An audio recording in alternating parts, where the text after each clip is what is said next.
Hello, everybody. Welcome to edition number 2 of Sunday Fun Days with Nance. Chats with Nance. Nance Chats, whatever we want to call it. I don't know what we're going to call it yet. Basically what I've been doing, here's my fancy journal, which is not near as pretty as anybody else's. Jeebus.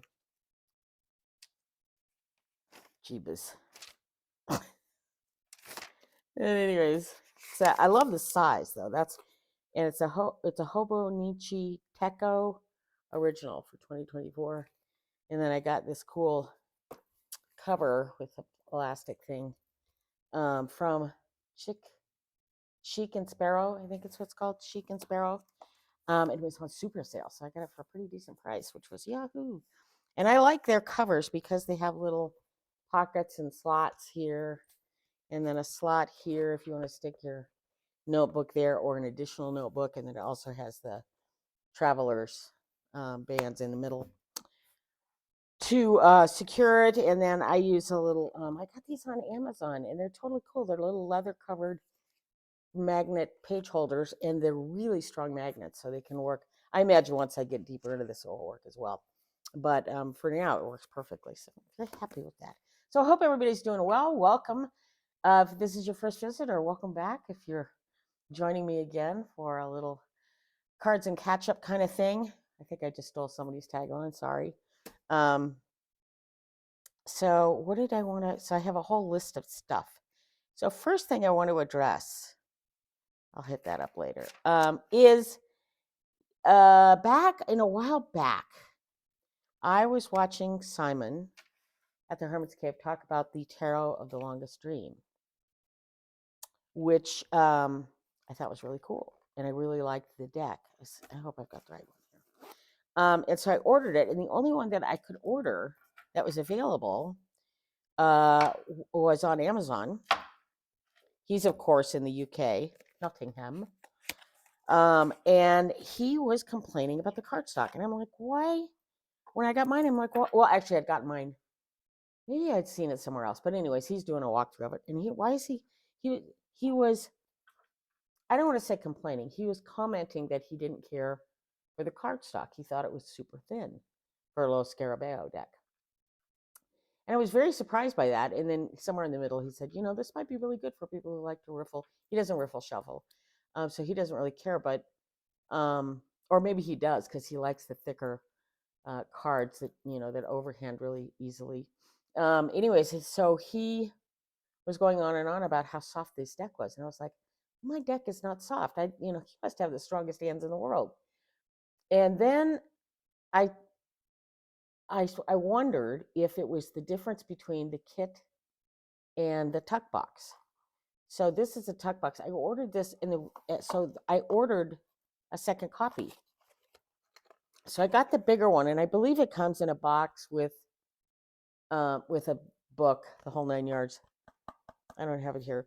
But this tuck box one, I can't remember why I couldn't order. I may have had to order this from Llewellyn worldwide instead of Amazon. I don't know how that worked. But anyways, and the difference is astounding. And I started to think about it, and I thought, when you get those, Lo Scarabeo has like kind of 3 ways of sending you decks. One is, I should have brought samples, but one is the tuck box. And then one is, I don't have one here, but let me show you an example of one. One kind of like this, where it's got only it's more like this, where it's got the lid on top. Heavier, not this particular deck, but you know what I'm saying. And those cardstocks are quite thick.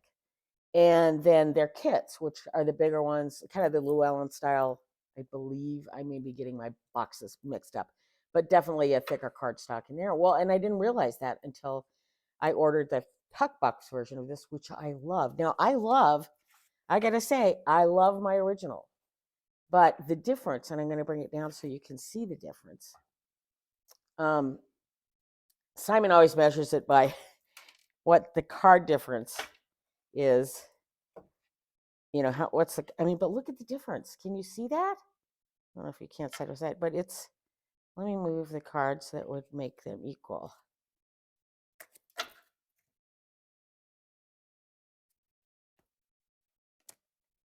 So they are now equal. So this is the kit version. This is the tuck buck version. So 2, 3, 4, 5, 6, 7, 8, 9, 10, 16, 17, almost 19 cards difference. So a good, bring it back up now. I mean, the difference in the thickness of the deck is this much. So at least a quarter of an inch, maybe even more. I usually have a, but I don't think I do here. Anyways, yeah, so that much difference in the decks. And now I will say my kit version one is pretty broken in shuffling wise for me. I mean, I could shuffle it. That was not a good shuffle, but because I don't have enough room. Because it's softened. I should probably think to bring the camera down for that. Sorry, moving y'all around here. So this is the kit, the thicker deck. Oh, crap. Come on, Nancy. So it's still, for my hands, it's still a bit of a push to get the shuffle, but I've shuffled this for a long time and it's softening up. This one, on the other hand, is almost brand new. This is the Tuck Bucks version. And it just immediately is just a softer shuffle. Now, granted, this deck may wear out a little sooner, but I love it. So therein lies the difference between the Lo Scarabeo decks per which kind you get. So if you want a softer shuffle, and you want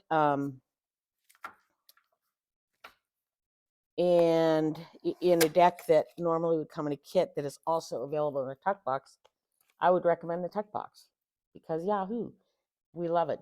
So thank you, Lo Scarabeo, for giving us choices. We appreciate that. Of course, if you want the big guidebook, then you have to order the thicker copy, and that's fine too. Anyways, I'm so glad I have two. I'm not mad about this at all. So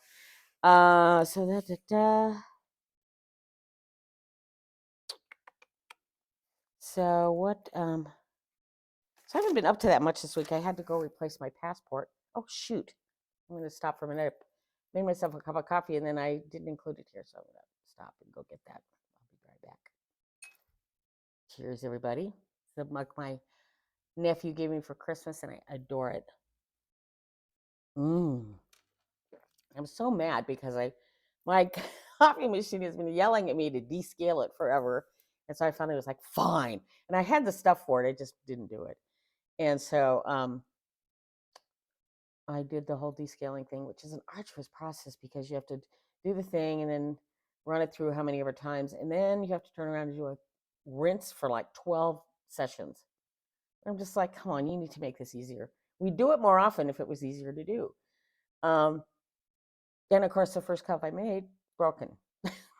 So I struggled with a little bit funny, pumped out a cup, but I'm just like, okay, yeah. And so I did it the next morning and no. So I don't know whether I totally screwed it up by not descaling it or whether it was just on its last legs anyway. So I just ordered a new one, which I'm excited about because I definitely got a different color. I usually have just the black, but I got kind of they call a farmhouse white, kind of a cream color. It's really pretty. So anyways, that's that journey. So I had to go renew my passport. I think it was saying that. Because I was going to do it online, super easy. And I even made an appointment at USPS or UPS or one of those places that does passport photos to get that done. And then, did I cancel that? If I did or not. Oh well. So it ends up. So I was filling out all the paperwork online. And then when it comes to saying what you want, so I wanted a passport card and a passport book. The passport card's really cool. It's just little and it's easy to keep and store, and it's just easier than carrying a passport around. Not that I'm traveling anywhere, but I used it for ID a lot. Anyway, so so you have to give them all the numbers off the stuff, and they said, do you have your passport card? And I'm like, yes. And then they needed the number off of it, which I assume is the same as the passport, but you have to turn them all in when you get a new one or when you're renewing. And so I went to look for the passport card, and it is gone. And everything my body says it's somewhere in this house. I just didn't use it that often. But I have been switching wallets around. I don't know why I do that. And sometimes at that point in time, I'll say, oh, I can leave this here. I don't need it. But normally with something like that, I would stick it in. I have kind of a wallet that I use every day, which has three things in it: my driver's license, my the credit card that I use for groceries and pretty much everything, gas, everything, and then my Quebec Quebec Starbucks card because I just love it. I love Quebec and I love that card, so I keep that stocked up with money so I can go fly through the thing and get a latte. And that's it. And I keep a little cash in just in case. Anyways, it's not there. And this is the first time I noticed it. So I have a secondary wallet that has all, other credit cards and other, just everything else. Um, and it's the wallet that I keep my passport in, and it's just got all the stuff. So I assumed it was in there. So I dig through there, not there, which is just really weird. And I can't, because I just don't use it, and it just blows me away that what did I do with it? And the only thing I could think of, the only time I ever pull it out is for ID purposes in a place where they're not looking necessarily for my driver's license. And so that is frequently Best Buy. If I'm doing a pickup at Best Buy or Home Depot or one of those where you kind of show your ID so they know who you are. And I remember the last time I was at Best Buy picking something up, he was kind of trouble with his computer, and they have to enter some number or something off the ID. And so it's in my head, he has the card and he laid it on his register and was plugging it in and then struggling with it and doing some work. So he had it for a while, and I don't remember getting it back. But I can't guarantee that that was the case. And the fact is that if he'd done that and not given it back to me and then saw it, he would be able to look me up on the computer. They have all my numbers. They would have called. Hey, you left your ID here. And they never did. So I don't think that's what happened, but that's the only thing I can think of. I can't imagine where else it would be. And the only other time I break up ID packets, kind of chunks of like whatever, is if I'm out walking. I usually have like what I call my walking pack, which is something I just throw, and usually just a credit card and some money, and some kind of ID so that if I get hit by a car, they know who I am, or if I absolutely need to, for whatever reason, get a cab or whatever, I have an ability to pay for it. And so I did that when I was walking a lot. I haven't been walking a lot recently, so I don't have that pack anymore. I used to have it just ready to go, whatever, but I don't have that pack anymore, and I don't think. Now I'm thinking about, maybe I should look again, but I don't think I wouldn't have been in there. I would have put my driver's license in there. It just doesn't make any sense. And then the only other secondary pack I have is when I for sports games. If I'm going to a Mariners game, or if I'm going to the Seahawks game, or if I'm going to a Bend Elks game, that's our local baseball club, I will have a secondary kind of packet of ID. But more recently, I just throw it on a lanyard and wear it around my neck. So my regular wallet. So I just can't imagine that anyways, I tore that apart too, and it's not in there. So whatever. So long story short, when you don't have that card, then all of a sudden you lose all your rights to renew online. Because I guess they just want an actual person to view you to make sure you're you or something. I don't know. So I was thinking, oh, this is going to be, the USPS is not the most efficient when it comes to waiting in lines. And I was like, oh, it's not going to be good. But the good news is for passport stuff, they let you make an appointment. So I made an appointment, and I get there. And of course, there's a line. So wait. We had quite a chat with the woman in line in front of me. And we were kind of commenting to ourselves that there was only one lady working this, and she was taking passport. I hate that bubble. Renewal passports, and think, go away. Oh, but Simon was playing with that feature, and he taught me this one. Wait, if I can do it. Can I do it? Rock star. And then the other one was confetti.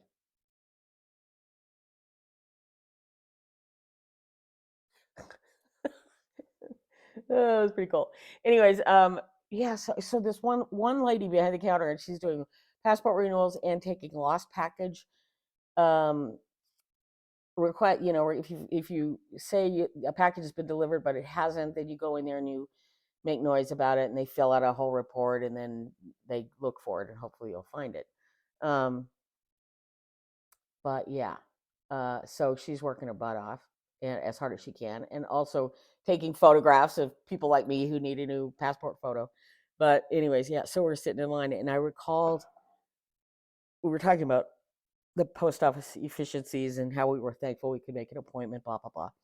And I said, yeah, God, that reminds me of a time I was in Seattle, and I was at their downtown post office, and it was around Christmas time, so there's just this line snaking out the door. I mean, it's like probably 35, 40 people in line. I'm just there to buy stamps. I for my work. Um, and I go waiting in line, and I finally kind of get inside. And so there's the front area where all the little post office people are working. I think there were three of them, three stations open, and then behind them is kind of a frosted window, and you can see bodies back there moving around. But not everybody's on. I get that. That's fine. So we're sitting there, and all of a sudden, behind this frosted glass, you see these things start going up the air, and you realize very quickly that one person is teaching another person to juggle back there behind the frosted glass in front of the 35 to 40 people waiting in line. And they had, I want to say they had 5 workstations where somebody could go up and do their business, but only 3 were open. So there were 2 just sitting empty with a line at Christmas time out the freaking door, and you've got 2 postal workers behind the glass juggling. Now, if that isn't an ironic picture in your head, and that's been in my head forever. And so every time I go into a USPS, that's what I think about is the jugglers. Ugh. And I'm sure they're on break. That's fine. But if you're gonna juggle on one of the busiest days at the post office, do it outside. Or do it not where everybody can see it, because everybody in the line saw it, and we're all just like, are you kidding me? I mean, it was kind of a collective gasp when that started. It was just bad. And I'm sure the 3 workers up front are like, what's everybody having a problem with? Because they're, it's behind them. Anyways, so that was a funny story. So for first things first, movies. So the last several years, I have not hardly seen any of the Oscar-nominated movies, partially because I just don't go to the theater anymore post COVID, and I'm a huge film buff. But I'm still working out this streaming thing. Now I finally cut my cable. That was a big change because I like stuff being force fed to me. But um, I find my bill went up again, and it's like I'm at a point where I'm tired of fighting to get that lowered. I don't. I've done it 5 times now. I make a call, argue, argue, argue, argue. Funny, they lower it for a year or whatever, and they always lower it the same amount, so my bill stays where it's at, where it was. And it's like, if you can handle that, why don't you just leave it there? What the hell? Sorry. And I've had a really good experience with this cable company. I'm not going to name them because I don't want to knock them, because generally speaking, they're really good. But they've recently been taken over by a new cable company, and part of the problem was that they say, enhanced customers. No, it's all, and this is what's so weird. It's all they're run by TiVo, which I think is streaming. I think, I don't know. I don't understand the intricacies of cable, but um yeah, so they're anyway, so it just spent a bunch of time buffering.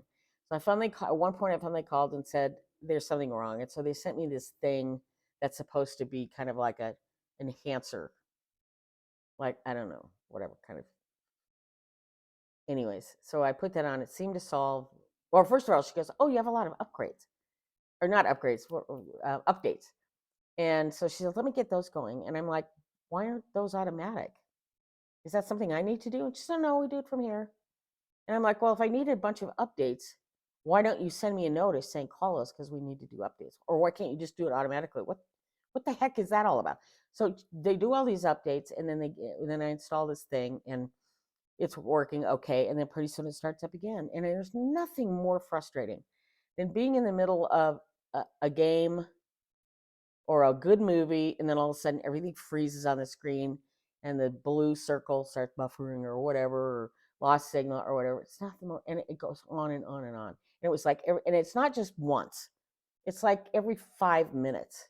And it's like, okay, I'm done, finally done. Oh, and then I got the email that said my rate had just gone up by $30 or something. And I was like, no, we're not going to do that. So I was getting ready to call them to have the argument again, and finally was like, no. I came from a business where people complain so they can get a gift card. And it was so prevalent near the end of my tenure that I was just sick of it for the smallest, easiest things. How was your food? Great. How was your service? Great. But I'm not leaving here without a gift card. I'm never coming back. Whatever. Don't come back. People like you, we don't want you to come back. We don't say it out loud, but we really don't want you to come back. But I think I told that story, but on the lab, kind of on my last week, I had an issue with a guest, and they had no complaint whatsoever except for this. They got some water on him, and I was not going to give them anything, and he was pissed. And his poor family standing behind him, just so embarrassed that this guy's making a big deal out of everything. And I'm sorry for those who've heard the story before, but I was actually really nice. And I said, so your food was great, your service was great, and you got a little water drop on your coat. Does it need to be to the cleaners? No. Well, then where's our fault here? I'm sorry, I'm not, oh, I want a $50 gift certificate. I'm not going to get one. And I'll never be back. And they stomp out, and the family sulks out behind him. God, I felt so sorry for them. And then the front desk ladies are just like, go, Nance! Because they were tired of watching managers hand out money like it was going out of style. And it was like, no, I'm not going to do that. And I just didn't want to be that customer. Tell you lower my bill. I'm tired of that. I'm trying to live a nice life. I'm trying to be nice to people. And I don't want to get on the phone and have to state my case, argue my case again. And I don't like having to do it every freaking year. It's like, just lower it, you know? Ugh. So I finally said, okay, I'm giving up. So I went and looked at YouTube TV to see what their selections were, and then comparing it against what I was getting through this company that I had. And I realized that part of my problem is that I basically watch one or two stations. I watch all the sports. And then I used to be a huge kind of Dateline forensic files kind of thing, but I just think that's negative for me. And so while I don't make resolutions, I kind of told myself this year I was going to wean myself off of those. Plus, they're all repeats. I've seen almost all of them. That's sad. But yeah, it was like, no, And so without those, it's basically sports. And the thing is, for sports games that are blacked out or whatever, I get a different kind of streaming service that takes care of all of that. The main reason I had cable really was to get my local sports station, and it turns out that one of the streaming services in the area actually offers that sports station. So I pay for that anyways, because that way when I'm traveling, I can get the games that aren't on wherever I am, that aren't on. Like, a lot of times I'll go to Portland and the games won't be on the television. I don't know why. And so now I have it all the time, which I really like. Yes, I'm a sports kind of nut. Sorry, a huge baseball fan, so I can't stand it if I miss baseball games. Anyway, so I thought I'm gonna just. So I was just looking at all the selections and realized that really it's all reality television, all of it, Kardashian, everything. And I'm like, I'm not into reality television. I never have been. Not enough drama going on here. I don't need somebody to show it to me on television. So it's like, come on, what? There's no selections. The only thing on there that I occasionally enjoy is, was it Turner Classic Movies or whatever? Everyone, the classic movies, the movies that I grew up with are now considered classic. Like Close Encounters of the Third Kind. What are some other ones I've seen on there? Just stuff like that. I enjoy watching, but all of those I can stream somewhere. So I finally cut the cord. I did sign up for YouTube TV, which is not cable, but it's as good as. It's got everything. In fact, more actually real selections. And then I've just gotten better at streaming. And part of the thing is, when you're streaming, you have to work at it. You have to work at, you have to get your television to turn on, and well, that's normal, but then get it to dial up the app, and then you have to scroll through and figure out what you're going to watch. And a lot of times I try to do that online before I go into the app because it's clunky on the TV with the little remote and my big fat fingers. It's not a pleasant experience. But um, yeah, so that's what I started to do. So one thing that's come out of that, and I'm really happy with it. And I kept my internet, but I'm saving like $60 overall, like $60 a month. I'm cutting the cable off, and I'm like, okay, good riddance. I won't be back. And so I've been on this Twilight Zone kick since the Sci-Fi Channel always does a Twilight Zone marathon on the 1st of January. And I absolutely love that. I just love that show. And so I found out that it streams on Prime. So I've been watching that like a lot, which it doesn't matter. And I watch them all and all again because I just love that show. Um, so there's that. But the other thing I discovered is that most of the Oscar, not all, but some of the Oscar movies this year are all on stream, Netflix or Hulu or Prime. And some of them, if they're not available there, you can rent them.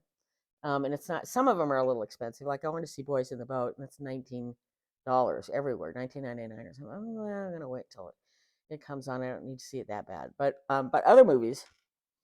So as I said, I haven't been able to see any of these movies in the last couple of years because I just didn't. I think I just wasn't adept at streaming. I didn't know to look for stuff there.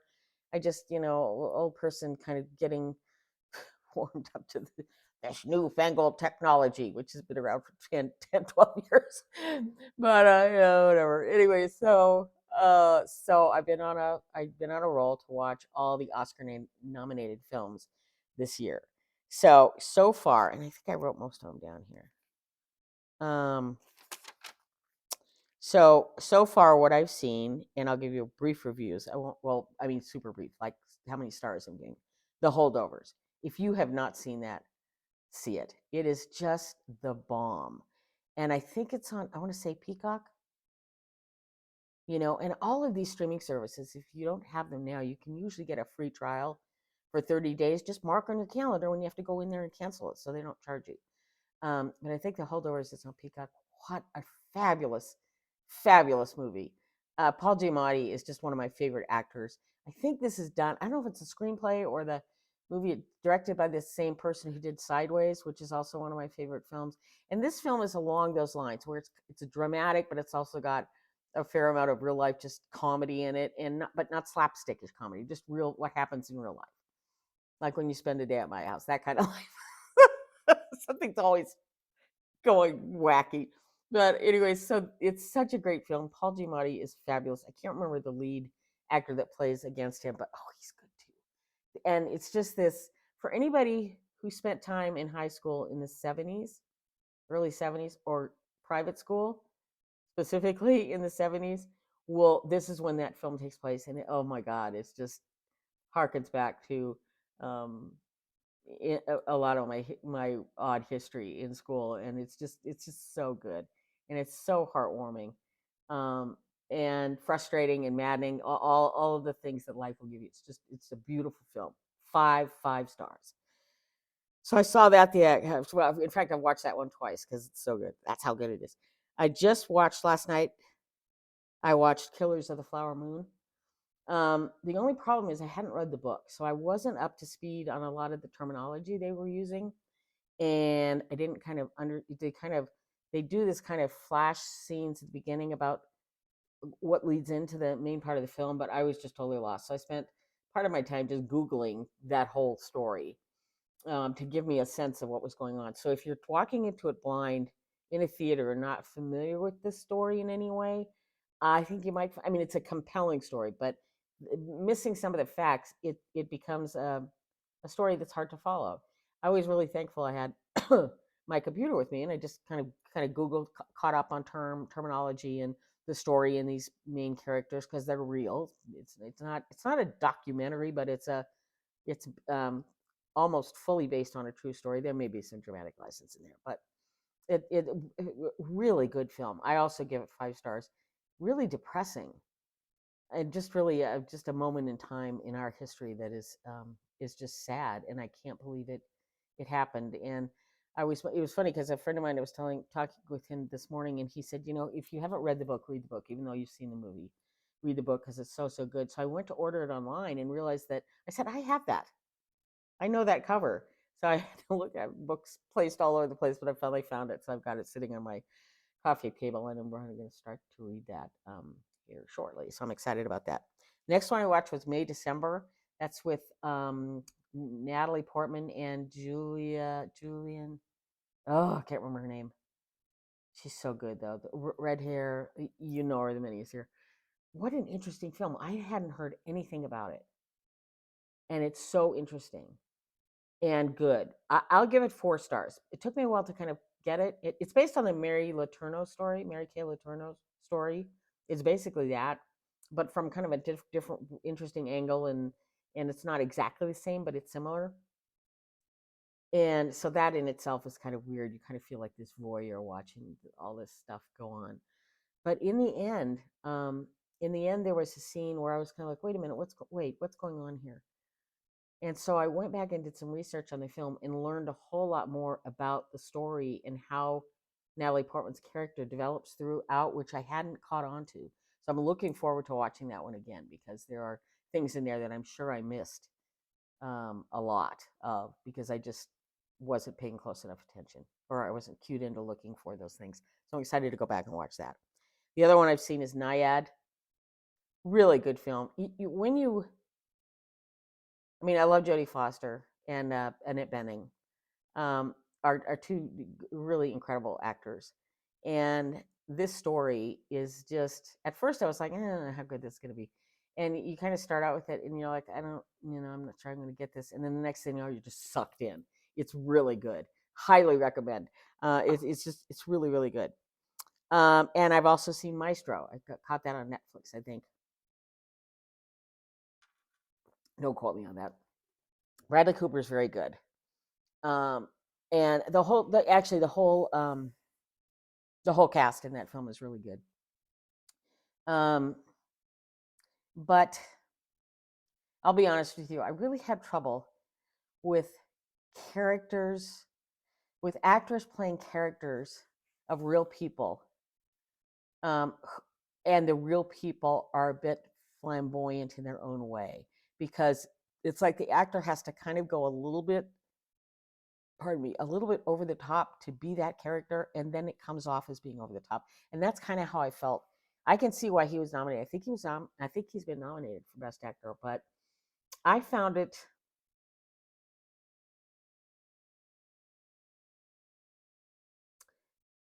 I liked it.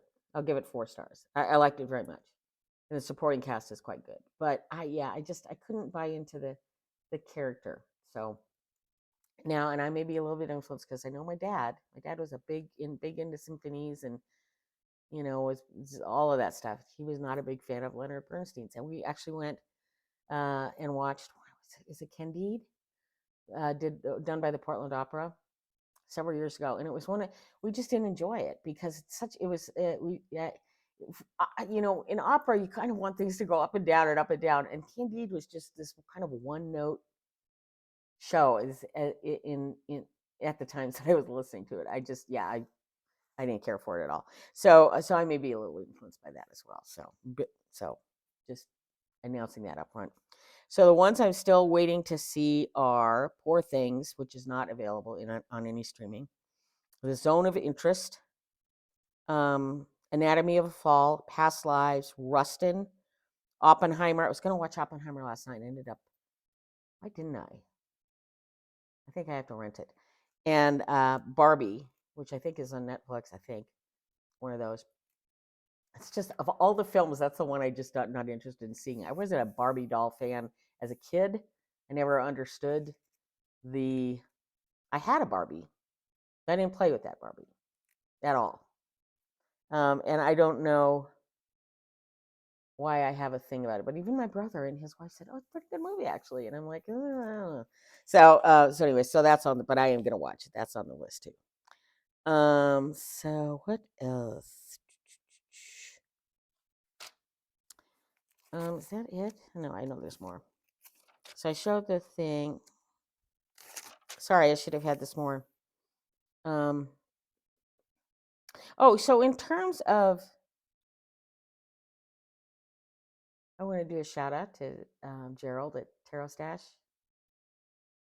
Thank you for being so kind to me, and I hope we can get together at some point and get to know each other better. He's really fun, and he's very prolific on YouTube, and he does a lot of live streams with other people doing readings or answering. A lot of it's usually politics. Like one of my favorite ones that I've just recently, I think that's where I kind of learned or first saw him was on. It's a show called Polyterology. I think it's every Friday at like 4 Pacific time. Double check that. It's called Polyterology, and they do 4 or 5 people, and answering the political questions of the day, and that's always fun. And I like pulling cards along with them because it's like for me it's good practice, and I like to watch. I do it on Sundays with Johnny, Becca, and Jen Lynn as well because it's just well they're really funny, really snarky, and it's just good practice. So anyway, so thank you, Gerald, for taking time to introduce yourself, and hopefully we'll get together soon. So my bitch today about tarot cards is when I just realized that I dislike it when they rename the majors and the suits. Now, I don't mind the suits if they're elementally based. If it's air, like something of air. I know what that is. That's swords. I don't have to do any translation there. Pentacles, earth. Cups, water. Wands, fire. Super easy. But when they do things like this Liberation Tarot, they've changed it to vessels, flowers, spirals, and something else. I can't even remember. And I'm like, well, what's what? And then they renamed the high priestess the whore. Now, I finally read the guidebook, and I kind of get where they're coming from. I just would have picked a different word because that word has, at least in America, has connotations that aren't that great. And I love the high priestess. I think she's symbolic of so many wonderful things, and calling her the whore just seems weird. I just didn't like that, and so it immediately turned me off to that deck. Well, that and then the suits. The suits are just hot, dude. And I had to really think about why does this bother me? So this should not be that hard. Once you learn it, get a little cheat sheet out. Pretty soon you'll be fine. But I think what it is I have a hard enough time intuitively reading cards. I can't even say I do it. I try. Every once in a while something will pop out at me that just blows me away. But I am getting better at it. But when I have to stop and think, is a spiral? Is that a wand? Or is that, in this case, Liberation Tarot, it's a pentacle coin. So I don't, or is it? Yeah. And flowers are wands. Vessels are, what am I missing? Cups, fire, water, earth. Fire, water, earth, air. I don't remember what the air is. It's not blades. Maybe it is blades. But anyways, um, so I look at the cards and I'm looking for that wave of how I'm going to connect them. How's the story going to flow? But when I start my story and I have to stop and go, wait, what is that? Gone. Then it's all gone. And I think that's my problem. Witch's Wisdom is another perfect example of that. I love that deck. I love the art in that deck. But the reversed majors and just no. And the guidebook is great. Everything about that deck is great. It's not going anywhere. I'm not giving it away ever. But it's a hard deck to read. And, not to mention that the cards are like super thick and super big. It's just a hard deck to work with. I don't like that at all. So anyway, so that's what I finally decided, and it's really interesting to me because I am coming to the realization that I really am an RWS person. So there's certain decks that I really have fun working with, like this new one, the Turning Terrestrials Transient Tarot or Transient something like that, has been really fun. Number one, the guidebook is spectacular and gives you a really kind of interesting take on the cards. I enjoy that a lot. And they have renamed the suits in there, but they're understandable, thoughts for swords. I can't remember the specifics on that one, but thoughts for swords, that's one I do remember. And all of them are, you know exactly what they are when you look at them. If I can open up a deck and I know exactly this is air, this is earth, this is fire, and this is water, then I'm good to go.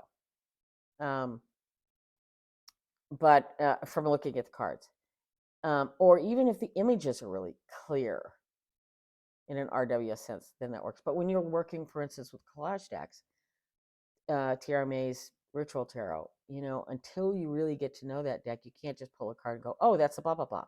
You really have to decipher what's going on. And I've said this before, and I'll say it again. For me, it's not that I am brilliant, but images tend to come into my head just all at once. And it just turns into a mush. I just can't, I have a very difficult time reading it. Now, there's other decks that I'm fine with, collage decks that I'm fine with. Rosebud Tarot is one I mention a lot. I usually call it my beloved Rosebud Tarot. Because the collage images are very clear and precise and spread out a little bit. There's a lot of air in those cards and a lot of breathing room in those cards. And then the symbols of the elements are quite clear, like pruning shears for swords, watering cans for cups. I mean, all of those are really easy to understand. And you don't have to go through this kind of translation in your head of what they are. And again, I imagine if you work with the deck long enough, that'll come. But it turns when I want to do a reading and I look at a deck and I think, when my first thought is that can't be good. It's like I'm infusing that deck with and that just isn't good. That isn't a good way to go. So yeah, so I'm gonna start paying more attention to that and avoiding those kind of decks because yeah, they're not my thing, apparently. And then the other thing I was going to mention, where are we at here? Oh, getting along. I got a lot of other stuff on my list. Good, I can push that till next week. I was going to say, does anybody else get shuffling calluses? Like when I played tennis a lot, I'd get calluses right along here, and they just get hard and callousy and icky. And then when I played a lot of guitar, on my string fingers get big thick calluses, which is kind of fun. Lets you know that you're working hard, but it makes it easier to play. But now I've got one on my thumb, and for the longest time it's just been bugging me. And I'm like, what is causing that? Do I have a skin disease or what's going on? And then it finally occurred to me the other day. I thought, do I have a freaking shuffling callus on my thumb? I don't have it on this one, but it's my on my right, which is my more dominant. I think you do have dominant hands when you're shuffling. Kind of the one that starts everything, and that's this thumb. And so that would make sense. The callus is there, but does anybody else have that? I just think that's so bizarre and kind of cool. A new fun callus. Anyways, I think that's it from here. Thank you, everybody, for coming by. It's always a treat for me to sit here and chat at you and spend some time gabbing about life and cards. So that's it from here. Thanks so much. Star and Flurry out.